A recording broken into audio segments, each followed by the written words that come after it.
नमस्कार मित्रांनो, cricket live चॅनलवर स्वागत आहे तुम्हा सर्वांचं. सुपर 8चा इंडिया पहिली मॅच हरली होती साऊथ आफ्रिकेबरोबर. आज दुसरी मॅच जिंकली अगेन्स्ट झिम्बाब्वे. 72 रन्सनी इंडिया विन झाली आहे. ठीक आहे, जिंकली पण अजून चांगल्या पद्धतीने जिंकायला पाहिजे होतं असं वाटतं. बॉलिंग थोडी अजून चांगली व्हायला पाहिजे होती. म्हणजे एकच प्लेअर खेळ 97 केले, बाकी सिकंदर रजाचे 31 रन आहे. बाकी कोणाचेच आणि तो एक ओपनर आहे, त्याने 20 बॉलर 20 रन बॉल केले. तरीसुद्धा एवढे 184पर्यंत ते लोक गेले, तर ते नाही तेवढा स्कोर.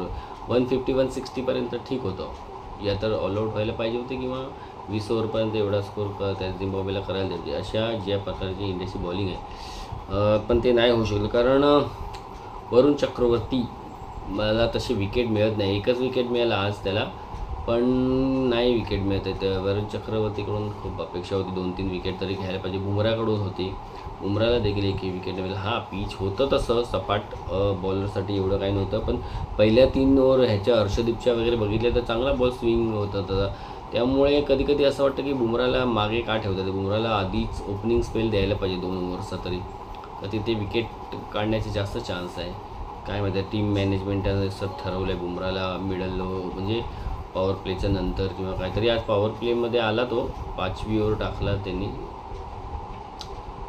पण एवढा स्कोर नाही व्हायला पाहिजे. इंडियाने बॅटिंग चांगली केली. 256 गुड स्कोर होता.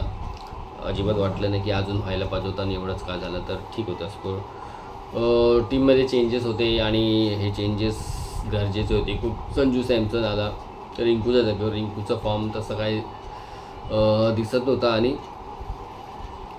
तो फिनिशर आहे, ठीक आहे. त्याला बॉल कमी मिळतात, त्यामुळे त्याच्या कधी फ्लॉप कधी असं होणं शक्य आहे. त्या दिवशी साऊथ आफ्रिकेबरोबरच्या मॅचमध्ये लवकर आलेली, म्हणजे पटापट विकेट गेलेली, तर तेव्हा त्यांनी थोडं पेशन्सली खेळून दाखवायला पाहिजे होता. पण तिकडे पण तो त्या पद्धतीने नाही तेवढा खेळू शकला. आणि त्याच्या आधी पण US मॅचला वगैरे काय कुठल्या तरी एका मॅचला पण तो फेल झाला होता. तर ठीक आहे, संजू सॅमसनला चान्स मिळाला, ठीक आहे. रन्स कमी केले पण चांगल्या इंटेंटनी केली. 15 बॉलात 24 स्टार्ट चांगली होती. 1 4 2 6. अभिषेक शर्मा परत फॉर्ममध्ये येत आहे, पण तरीसुद्धा आपण ज्या अभिषेक शर्माला ओळखतो तसं रन्स नव्हते, पण ठीक आहे. फॉर्ममध्ये येणं गरजेचं होतं. 55 रन्स केले 30 बॉलमध्ये, 4 4 4 सिक्सेस. ईशान किशन त्याचा फॉर्म आहे, तो त्याच पद्धतीने खेळतो. 38 रन्स 24 बॉलमध्ये. त्याप्रमाणे स्ट्राईक रेट थोडा कमी होता, पण थोडे स्पिनर त्यावेळेला चांगली बॉलिंग टाकली. जे पहिले सिकंदर रजा, बेनेट, आणखीन त्यांचा जो दुसरा बॉलर होता अजून ब्राउनी काहीतरी असंच, त्या लोकांनी चांगलं ईशान किशन आणि अभिषेक शर्माला त्या 2-3 ओव्हर आफ्टर पॉवर प्लेच्या नंतर चांगल्या ओव्हर टाकले. त्या पाहिजे तसे शॉट नाही खेळता आले त्यांना, त्यामुळे ईशानचा थोडा स्ट्राईक रेट कमी दिसतो आहे. 38 केले 24 बॉलमध्ये त्यांनी, 4 4 1 6. सूर्यकुमार यादव मस्त इनिंग होती. कमी रन आहेत पण कमी बॉलात आहे. स्ट्राईक रेट भरपूर होता. 270 काय 215चा होता. 33 runs 13 बॉलमध्ये, 3 4 2 sixes. Hardik Pandya man of the match, 50 runs 23 balls, 2 4 4 sixes. आणि ही जबरदस्त इनिंग होती तिलक वर्माची. त्याला जो 1 डाऊनला येऊन त्याला जी स्टार्ट मिळत नव्हती, खूप स्लो स्ट्राईकिंग, आज पहिल्या बॉलपासूनच चालू केलं त्यांनी. पहिल्या बॉलला चौका मारला. 44 रन्स केले त्यांनी जस्ट 16 बॉलमध्ये, 3 4 4 सिक्सेस. आज त्याची मस्त बॅट, म्हणजे असे काय बोलतात त्याला, आडे तिडे शॉट खेळला तो, पण प्रॉपर खेळला. म्हणजे कट लागूनच गेला आहे किंवा असे नव्हते, प्रॉपरली शॉट. समोर 2 6 मारले त्यांनी, सुपर 6 होते. परत एक पहिला कव्हरच्या वरून मारला, तो पण मस्त 6 होता. तर चांगल्या फॉर्ममध्ये दिसला तिलक वर्मा. आता हेच पाहिजे इंडियाला. त्याच्यानंतर बॉलिंगमध्ये हर्षदीपने चांगला स्पेल टाकला पहिला ओव्हर, 2 ओव्हर. हार्दिकने पण पहिल्या 2 ओव्हर चांगले टाकले. बुमराला माहिती नाही, पहिल्या ओव्हरमध्ये 2 चौके गेले. एक वाटतं लेगला गेला वाटतं आणि एक थोडा शॉर्ट बॉल होता, त्यांनी चांगला मारला. आणि बुमराला एक 6 त्यांनी सॉलिड मारला, बेनेट. आणि हा बेनेट असा प्लेअर आहे जो पूर्ण ही टुर्नामेंट वर्ल्ड कपची एकही 6 मारला नव्हता त्यांनी अजूनपर्यंत कुठल्याही टीमच्या अगेन्स्ट, आणि आज इंडियाच्या अगेन्स्ट 6 6 मारले त्यांनी. आणि त्याचा स्ट्राईक रेट पण म्हणावा तसा नव्हता, 120 130च्या मध्येच त्याचा स्ट्राईक रेट. आज इंडियाबरोबर त्यांनी 160च्या स्ट्राईक रेटने 97 रन केले 59 बॉलमध्ये, 8 4 आणि 6 सिक्सेस मारले त्यांनी, नॉट आऊट राहिला. आणि अजून एक वैशिष्ट्य ते म्हणजे आता जेवढ्या पण मॅच हा वर्ल्ड कपमध्ये खेळला येतो, फक्त गेल्या जे वेस्ट इंडिजबरोबर हरले त्याच्यातच तो आऊट झाला लवकर, आणि बाकी सगळ्या मॅचमध्ये तो नॉट आऊट आहे. तर सेकंड हायेस्ट रन गेटर आहे तो ह्या वर्ल्ड कपमध्ये, साहबजादा फरहानच्या नंतर. काहीतरी 277 आहेत काय 275 आहे, आणि साहबजादा फरहानचे 284 आहे वाटतं. झिम्बाब्वेने चांगली थोडी फाईट दाखवली, पण सुरुवातीला थोडा त्यांचं पॉवर प्लेमध्ये इंटेंट एवढा काही खास नाही वाटला. 184 केले 6 विकेटवर, बेनेटचेच होते हायेस्ट 97 त्यांनी केले ते, आणि सिकंदर रजाने 21 बॉलमध्ये 31 केले, आणि त्यांचं विकेट किपर त्यांनी 20 केले. बाकी कोणाचा स्कोरच नाही, 8 9 10 5 असेच होते. तर ही त्यांची बॅटिंग होती. पॉवर प्ले त्यांनी एवढा खास नाही खेळला, तरीसुद्धा मला वाटतं 5व्या आणि 6व्या ओव्हरला थोडे रन्स आले नाही. तर 4 ओव्हरपर्यंत त्यांचे काहीतरी मला वाटतं 29च होते, 4 ओव्हर 29. त्यानंतर 5व्या ओव्हरला काहीतरी त्यांनी केले 45 वगैरे, नंतर 6व्या ओव्हरला अजून झाले 55 57 वगैरे, काय 59 केलं त्यांनी 6 ओव्हरला काहीतरी असं होतं. ह्याला पण घेतलं अक्षरला, ते चांगलं केलं. मला नाही गेल्या वेळेला मला वाटलं तो फिट नसेल म्हणून तो सुंदर खेळला, पण सुंदरपेक्षा हा खूप चांगला बॉलर, चांगला बॅट्समन आहे, चांगला फिल्डर पण आहे. तर अक्षरलाच खेळायला पाहिजे पुढच्या सर्व मॅचमध्ये. पहिला विकेट त्यानेच काढला. अक्षरने चांगली बॉल टाकली, पण ह्याच्याकडून वरुण चक्रवर्ती अजून खूप चांगले बॉलिंगची अपेक्षा आहे, आणि तो थोडा शॉर्ट बॉल टाकतो, त्यामुळे त्याचे जे बॉल कुठले मिस जे होतात ना ते पण स्टंपच्या वरून जातात. ते थोडा अजून तो पुढे टाकेल ना तर ते मिस होतात. त्याची गुगली जी मिस होते, फास्ट टाकतो तो खूप, ती बोल्ड होतात सर्व, ते होताना दिसत नाही.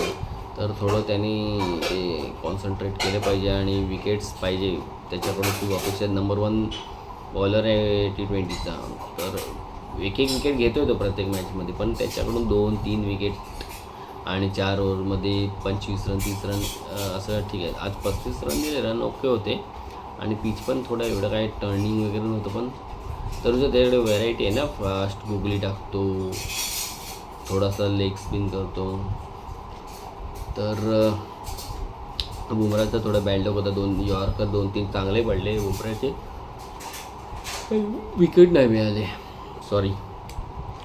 हर्षदीपनं चांगला स्पेल टाकला, 4 ओव्हर्स 24 रन्स देऊन 3 विकेट्स, गुड. हार्दिकने पण 3 ओव्हर्स 21 रन्स देऊन विकेट नाही, सेम बुमरा. तर ओव्हरऑल ठीक होतं, पण अजून कमी रनात ऑल आऊट किंवा रोखायला पाहिजे होतं झिम्बाब्वेला.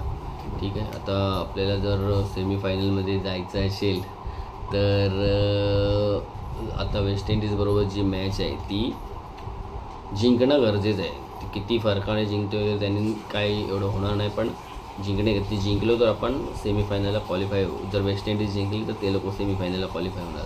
तर आता ती मॅच जी 1 तारखेला आहे ती खूप इम्पॉर्टंट आहे दोघांसाठी पण. आणि आज आपण झिम्बाब्वेला हरवलं, त्यामुळे साऊथ आफ्रिका सेकंड टीम झाली आहे जी सेमीमध्ये गेली आहे. इंग्लंड आणि हे लोक दोघं कन्फर्म आहे. आता तिकडनं न्यूझीलंड आणि इंग्लंडची उद्या, जर न्यूझीलंडने इंग्लंडला हरवला तर न्यूझीलंड कन्फर्म होणार.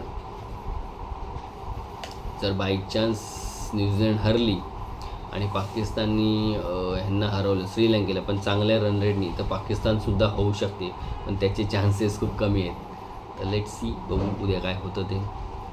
इंडियाकडे खूप चांगला चान्स आहे सेमीमध्ये क्वालिफाय व्हायला, आणि होईल वाटतं. वेस्ट इंडिजला हरवणं तेवढं डिफिकल्ट जाणार नाही. वेस्ट इंडिजची मला बॅटिंगची भीती वाटते, वेस्ट इंडिजवाले काही करू शकतात, त्यामुळे बरं होईल असं मला वाटतं की वेस्ट इंडिजची पहिली बॅटिंग येईल तर बरं आहे आपल्याला चेस करायला. जर आपण पहिली बॅटिंग केली आणि वेस्ट इंडिजला चेसलं तर वेस्ट इंडिज अशी एडी टीम आहे, 200-250 जरी रन्स असते ना, कदाचित ते जवळ जातील किंवा चेस पण करतील किंवा 100वर ऑल आऊट पण होतील, अशी टीम आहे ती. त्यामुळे थोडी डेंजर आहे. बॉलिंग एवढी त्यांची मला स्ट्रॉंग नाही वाटत आहे. स्पिनर आहे तो थोडा मोती आणि तो अखिला हुसेन आणि रोशन चेज. सध्या ऑफ स्पिनर इंडियाला खूप हेडॅक देतात आहे, त्यामुळे रोशन चेज नक्कीच मला वाटतं त्याच्याकडून स्टार्ट करणार पहिली किंवा दुसरी ओव्हर. बघू काय होतं. हां, आज थोडं इंडिया गेल्या काही मॅचमध्ये इंडियाच्या अगेन्स्ट सगळ्यांनी पहिले ऑफ स्पिनर आणले. पाकिस्तानने जेव्हापासून स्टार्ट केलं, अभिषेकला आऊट वगैरे केलं, त्याच्यानंतर ईशान किशनला देखील सेम असंच आऊट केलं आहे लोकांनी. कोणी बहुतेक साऊथ आफ्रिकेने. तर ते कदाचित वेस्ट इंडिजवाले पण करतील. तर थोडं इंडियाला स्पिनरला जरा चांगलं खेळावं लागेल त्यांच्या, आणि त्यांचे बॅट्समन आहेत माझ्या फॉर्ममध्ये त्याला आऊट करावं लागेल लवकरात लवकर. आणि त्यांचा कॅप्टन शाय होप, त्याचा एवढा फॉर्म नाही आहे पण खूप चिकट प्लेअर आहे तो, त्याला पण लवकर आऊट करावं लागेल.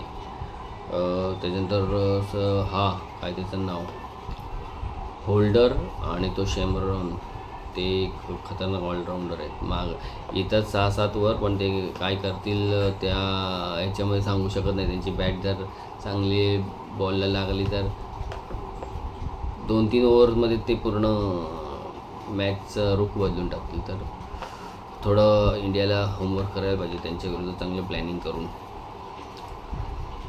चलो भाई, फिर मग ठेवतो आता. आणि व्हिडिओ आवडला तर लाईक करा,